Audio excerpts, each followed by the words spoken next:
Everyone, hope you all are doing good. I'm really sorry for not making any video for such a long time. I was really busy and plus कोई motivation भी नहीं था कि मैं ये videos बनाऊं. Now the exams are over approaching. आप लोगों का डेट शीट भी आ गया है, तो आई एम प्रिटी श्योर कि आप लोग टेंस भी होंगे, जो कि बिल्कुल नहीं होना चाहिए. इसलिए आई थॉट कि मुझे आज वीडियो तो बनानी ही चाहिए. अब ये जो इम्पोर्टेंट क्वेश्चंस है फिज़िक्स से रिलेटेड, आई मीन मैंने लास्ट ईयर भी आप लोगों से कहा था कि it is not like I have got it from somewhere. ऐसा बिल्कुल भी नहीं है. It is just based on my personal experience.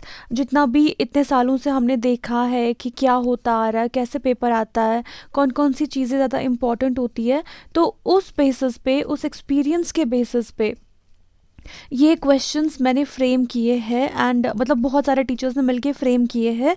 तो आपको 85 to 95% पेपर इसमें से आ ही जाएगा. Hardly 1 or 2 questions will be there जो नहीं आएंगे, जिसकी पॉसिबिलिटी 0.0001% है. क्योंकि लास्ट ईयर भी जब मैंने ये वाले इंपॉर्टेंट क्वेश्चंस अपलोड किए थे, तो मोस्टली स्टूडेंट्स के जो पेपर्स थे, चाहे कोई भी सीरीज़ हो, इन्हीं क्वेश्चंस में से आई थी. तो होप इस साल भी वैसे ही पेपर आए और आप लोगों के लिए ये जो वीडियो है, ये जो क्वेश्चंस मैंने फ्रेम किए हैं, बहुत हेल्पफुल होंगे. ठीक है, तो let's start.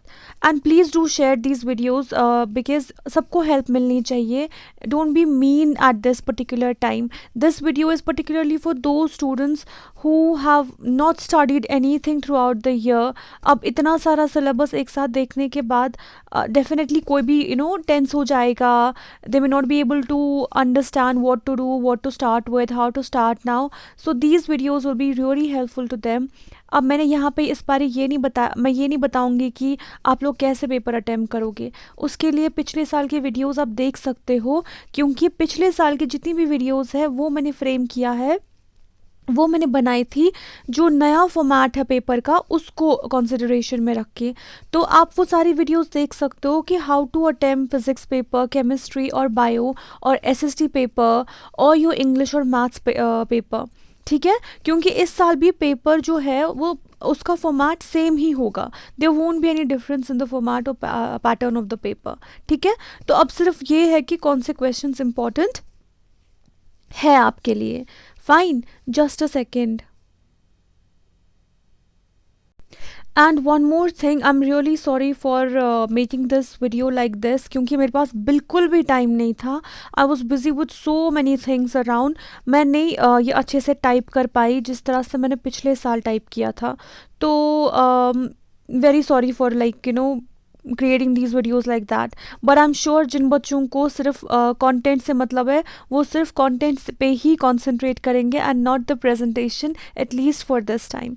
fine, so let's get started. तो आपका लाइट चैप्टर पहले आता है, जिसमें से long type, short type, very short type, सारे टाइप के क्वेश्चंस आने वाले हैं.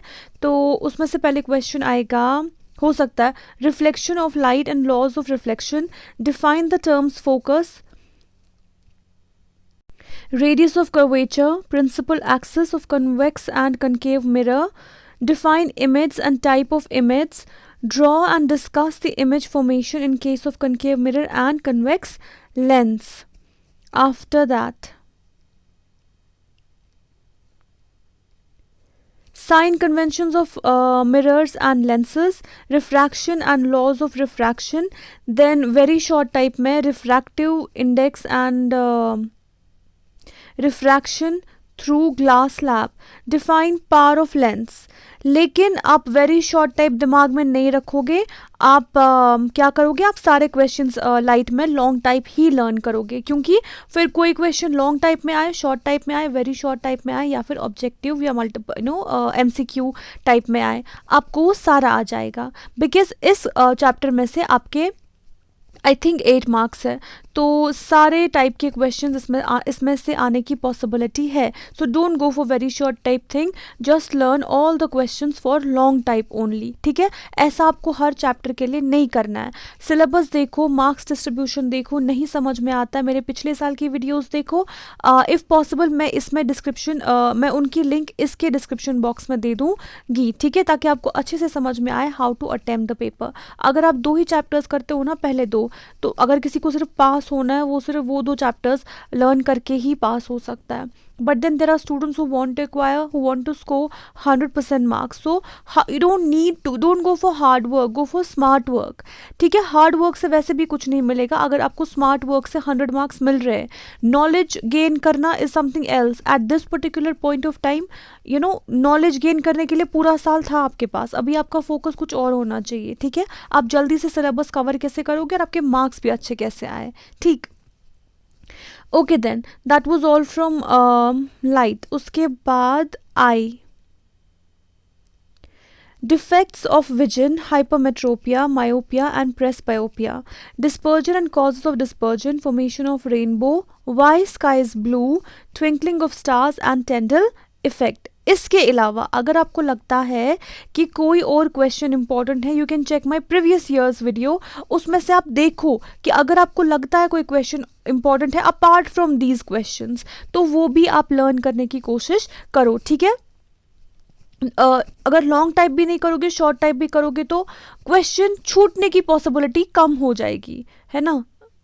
तो next, electricity,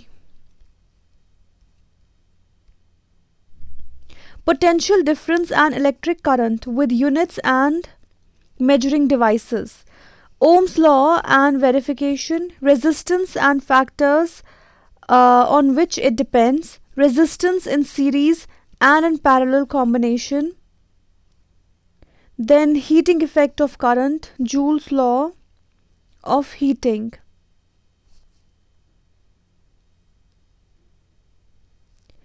Magnetic effects of current, magnetic field line and their properties, Oersted experiment, solenoid, and what are electromagnetic in अच्छा ये हो गया, Flamingo's left hand and right hand rule, electromagnetic induction, just a second, okay, electromagnetic induction, importance of earth wire, electric fuse, short circuit and overloading. इसके अलावा you can go for distinguish between magnetic force and electric force. ठीक है, distinguish between, I won't write it, just hear my words and write it down. Distinguish between magnetic force and electric force. Then electric fuse है, short circuit है, overloading है, safety fuse and its characteristics, define magnetic field due to a current lying conductor, I'll repeat, define magnetic field due to a current lying conductor.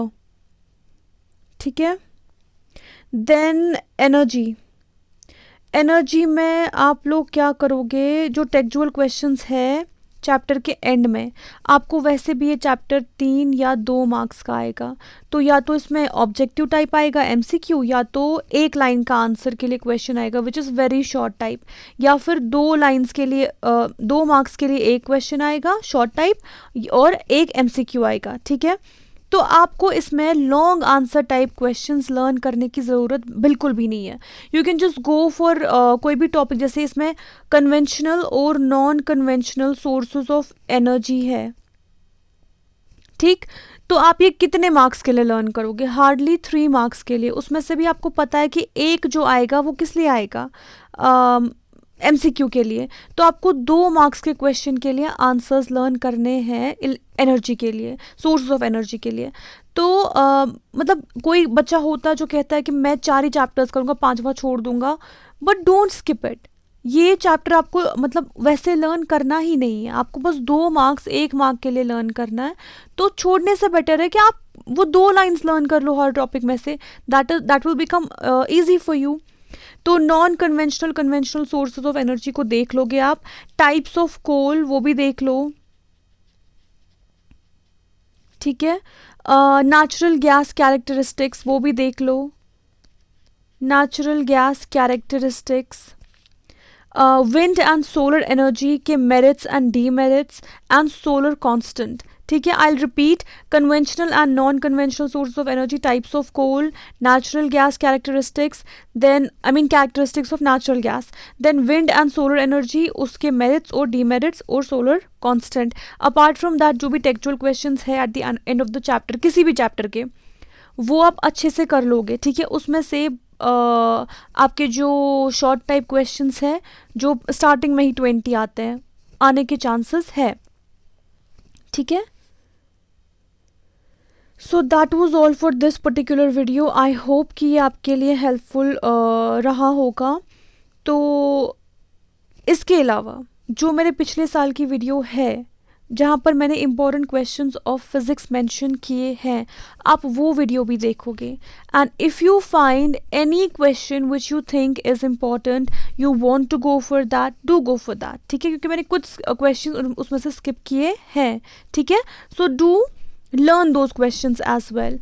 वो ज़्यादा extra कुछ भी नहीं है, 1 या 2 क्वेश्चंस होंगे एक्स्ट्रा। ठीक है, otherwise if you will rely on this particular content, on this particular thing, तो आई मीन मैंने आपको पहले भी कहा है 85 to 95% पेपर आ ही जाएगा, 90 तक तो आ ही जाएगा। ठीक, and again I'm repeating, this is not something which I have gotten from somewhere. It is completely based on our experience and the time that we have spent in this particular field. Based on that experience, we have framed these questions for you. Hope these questions will prove out to be lucrative or beneficial for you people. Best of luck. Prepare yourself with all your loyalty, sincerity. अच्छे से मेहनत करो, ईमानदारी से मेहनत करो. You will definitely bore a fruitful, that will, your hard work, your labor will bore you fruitful result. And don't forget smart work as well. So take care. Allah Hafiz.